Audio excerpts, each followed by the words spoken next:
enjoying the 30th anniversary of Space Camp, and it's an interesting movie because it doesn't seem to get a lot of love as part of that 30th anniversary glow, even though, I don't know, I have a warm spot for it, but it came out at such a terrible time, not, just 5 months after the Challenger tragedy. So when you look back on that experience, you're a young actor, you're excited for this movie to come out, but it's also coming out in such a bad time. Just what was that thought process for you? I mean, did you kind of go in knowing that this isn't going to perform well because people are not space-minded right now? Oh, it was terrible. I mean, we had been so invested in the whole Space Camp, a bunch of wacky kids accidentally blast off in the space shuttle and have to land it. And so the space shuttle blew up between the time we finished the movie and the time the movie was released. And it was horrible. I mean, we all felt terrible. We'd met a lot of people. We'd, been into the space program and been really gung-ho about it. And yeah, that was weird. Had no idea how to shoot it. They were like, it's gonna be weightless. And we were like, okay. And then and we were like, how? And they were like, we don't know. And then we're like, we're shooting. And they're like, we know. So basically we became a pantomime group and we would do this.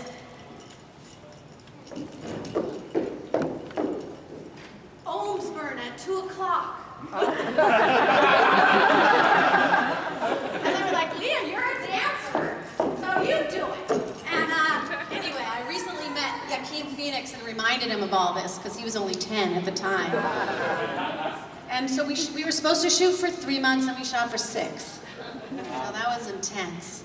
They actually sent you to the space camp? It's in Alabama, right? Yeah. And they sent us to Cape Canaveral as well. Yeah. Interesting. Well, I think it should get a little bit more love. I think so too. Yeah. Thank you for coming out, first of all, and I love your show, Switched at Birth. Thank you. You guys inspired me actually to learn to sign, yourself. So one of my questions is, when will the next season will be released, and do you have any spoilers? The next season is really weird. They've decided to hold it for an entire year, so January 17th or something it's gonna come out. I think they didn't want it to make their new shows look bad, so they're gonna bury us. But yeah, I got to direct the 100th episode, and they also canceled us before the end, so we get to wrap it up really nicely. And it's a lot about the baby, and a lot about my bad marriage, because I'm now my husband's boss, and he's not into that. And, there's a lot of great stuff that happens. Will you be doing any more of the ASL community scenes or movies or films? Well, as you can see, I'm not very good at it, so probably not. But I try. Thank you so much. Yep. Hi again. Yes, hello again. Hi. I'm curious, do you like watching Star Wars? I do. I'm not the biggest Star Wars fan. I mean, I'm a little bitter about that whole Princess Leia thing. But I do know my daughter just auditioned for the new one. Oh, yeah? Yeah. I don't know what part, they don't tell her, but she just auditioned for it. That's exciting. Yeah. So you could bring it back into the family. Get it back. I'm hoping that she was auditioning for the young Princess Leia. But I don't know. They don't tell you. It's so crazy when you audition for this stuff. They give you fake sides and you have no idea what part or what the script is or anything. It's not really fair to actors. Thank you. I want one more. Did you meet Han Solo, Harrison Ford? Have you ever met him? I did. I met Harrison Ford at George Lucas's birthday party, and I can tell you something, he has the softest hands ever. And I was like, dude, you're a carpenter. How come your hands are so awesome? Oh, cool. So there's a tidbit for the internet for you. Harrison Ford is Softest hands of the carpenter. Perpetrator. Maybe that's maybe he slipped off the steering wheel on the Yeah. plane or something. I don't know. I was just going to say, as a big Star Wars fan, it's kind of cool to come to your panel and get Star Wars stuff. That's kind of neat. We had a chance to talk out there on the floor, and I was just sharing with you about how much your movies have meant to me and my family. I even put a Back to the Future reference in my vows, telling my wife that if an old guy ever showed up in a DeLorean and told me I had to go back in time to save our family, that I would gladly do it. And I've loved all your movies ever since I was a kid. And one guy stole my question, but I wanted to ask you another question, and that is, when filming Back to the Future, because it kind of jumps around a lot, and I really like those plots where we're seeing people in time, but we see Marty back at a different time, and then again there and stuff. How much of that did you have to reshoot same scenes for? And how surreal was that, kind of having to come back to a movie and reshoot some of those parts that you had already done? What was hard was sometimes they would use your close-up from when I was shooting with Eric Stoltz, and that was unpleasant, because acting is like between two people. And the biggest, I did shoot the whole scene where he wakes up in 1955. I shot that whole scene with Eric Stoltz, and I was like, for some reason they couldn't use any of my stuff, so that was great. I got to reshoot that because it was a completely different scene with two different actors, it's weird. But the most that you can really see what they saved was the car chase, where Biff ends up in the manure and he's on the skateboard. They used all of Eric's stuntmen, so they had to somehow make Michael's hair look the same, so they kind of greased it back. They don't explain it at all, but and the stuntman doesn't look like Michael Fox. He's much taller and looks like Eric Stoltz. So if you watch the movie and you watch that sequence, you can see that they used almost all of the stunt footage that they had already shot of him. That's cool. And Jaws 3 question. How you get attacked by the shark, and it's just kind of mauls you over, and it looks like you were completely eaten, but then you weren't.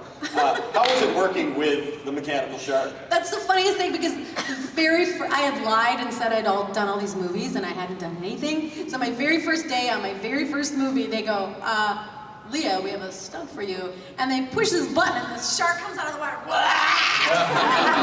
I go, oh, they're really trying to kill me off before they get me at any film. That was my first day. And they also had this big 3D camera that they didn't know how to use. And so luckily it took a couple days to shoot that. But yeah, that was really stupid and scary. Well, you were great at it, so. I have to see it. Literally haven't seen it in 30 years. My brother went to see the movie and he goes, well, you laughed a lot. You just laughed a lot. And I said, okay, thank you. Thank you. Hey, it was a gig, man, right? It was a gig. I was like a starving girl in New York. Hi there. Hi, sweetie. My name's Miranda, and I have a question. Who is your inspiring actor?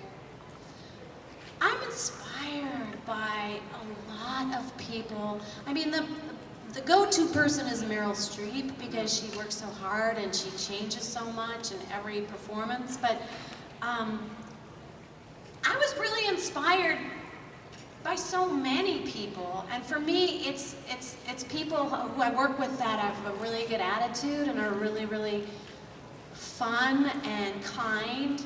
I immediately don't like an actor that's not kind to the crew or the people around them or their fans. I don't dig that. But Walter Matthau, I did Dennis the Menace with him, and yeah, I just loved Walter because he could take the phone book and make it funny. He could take any line anybody gave him and make it funny, which funny is actually the hardest thing to be, honestly. I've done it all in the 33 years. I'm gonna go back to that girl. And someone who can bring heart and comedy is my hero. Thank you. Thank you, Thank Angel. you. And I think we're gonna just wrap up with these two final questions, unless this young guy at the back. All right, you'll be my last one, little guy. Okay. All right, hi. Hi, thanks for being here. Thank you. I've always wondered about actors and how they maybe create friendships and relationships when they do movies, especially as big as like Back to the Future was, you know, sometimes enemies, I guess. But do you keep in touch with Michael J. Fox, Christopher Lloyd, and does he ever ask you, Michael J. Fox, to help in a benefit for Parkinson's? We don't, like I said, I see them here. I mean, luckily, we're going to do one in Philadelphia in a little while, and all of us will be together. So, and Michael hadn't been doing these, but I think he got some new medication so he can come out and not be super uncomfortable. So it's been really nice to see these people. I see Chris a lot, and I love him. Like I said, I've done a bunch of movies with him, but it's weird, you know, your life just kind of takes off and you kind of don't, it's not because you don't like people, but I've been doing a fair amount of like TV shows where the prize is you win money for Michael's Parkinson's association, what's it called? Yeah, so I raised money for his group, and I just did Cupcake Wars for that reason, and to win, and I did Cupcake Wars with my co-star from Caroline in the City, so that was really fun. We kind of had a double reunion thing going on. So I try to not only raise money, but raise awareness by doing benefits and TV shows for Michael. Yeah. Thank you. Thank you. But this is sort of like a surreal experience because not just yourself, but so many people come to these events and then reconnect with people they haven't seen in decades at times. And it is like these reunions on stage in front of you guys, in front of the fans, which is kind of special. It's awesome. Yeah. Hi. Hi. We met earlier, and as you most people here probably. I have two things. The first thing, I just wanted to, really thank you for making this such a great experience. I didn't get a chance to tell you earlier, I didn't want to take up too much time, but my oldest daughter is autistic. She's 12, and we've been trying to transition her into things she might like that's more age appropriate, right? And it's funny, even from a few years ago, Howard the Duck happened to be on, and I enjoyed it as a kid and let her watch a little bit, and she loves it. In fact, we had to buy a couple of DVDs because she kept wearing it out because she'd watch portions of it over and over again. It's one of her favorite movies. That's so sweet. And so I'll sit and watch with her because I can only watch so much Muppets and, so it's really great. And you're one of her favorites. So, and then number two, the experience we had talking with you earlier, and now you're so personable. And I would imagine by Sunday, at these conventions, you're probably exhausted. So, what do you do to keep yourself, motivated? I mean, you're so great when you meet everybody. You have some questions. It's just really wonderful experience. Do you find it hard to keep it going all weekend? Well, no, you know what? I love being in the Midwest, because when I come to the Midwest, I'm like, oh, these are my people. Like, you guys know how to be nice all day. It's not like that in LA. But I don't know. I think that I'm so grateful that you all came here, that you're willing to listen to me, and that you've enjoyed my movies, obviously, at some point. I mean, that's the dream of a performer, honestly. And I find it's really good for me as an artist to have contact, because what happens sometimes with people when they get famous or whatever, they get super isolated and they forget what they're doing, who they're representing, who they're playing. And for me, I've always tried to keep my life more like, I don't know, just normal, because it's too hard to pretend I'm fabulous. It's just too much work. I can't do it. So, I just love meeting people here. They're so nice, and it's so nice to be here, and it's so nice to meet you, and thank you for sharing that about Howard the Duck. That's really sweet. I'm sorry you had to watch it a million times. Yeah, it's okay. I can watch it another million times. So could my husband. Thank you. And final question. Hello again. Hello, young man. My name is Jeremy, and are you in any movies currently in development? Thank you. Wow, he is He must be your agent. amazing. I have a movie coming out called The Wrong Side of Right, The Dog Lover, which is coming out soon. And I also am still waiting to see about a pilot that I did called 4 Stars. It doesn't look great. It's on CBS. I don't think it's going to make it.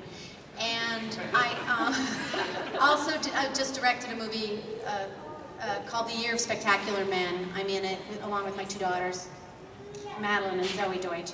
And so hopefully we're going to do the festival route and that'll come out. And then I'm a free agent. I'm looking for a new job, so if you have any scripts, just send in our way. I do.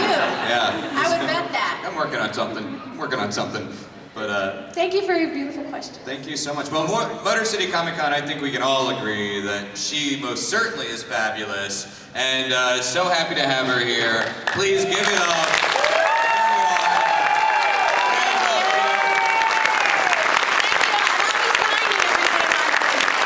She's heading back to her table, so we're going to autograph and say hi to her. Thank you so much for coming. I appreciate it. This video is sponsored by the Crazy Kings of Toys. Check them out for all your toy needs and find out why they are so crazy. Find them at Amazon, eBay, Bricklink, and Facebook. Links are in the description. Toxic Pop has a new Facebook page. Like it to see pictures and keep informed about our upcoming events and videos. A link is in the description. Go to www.facebook.com/toxicpop1.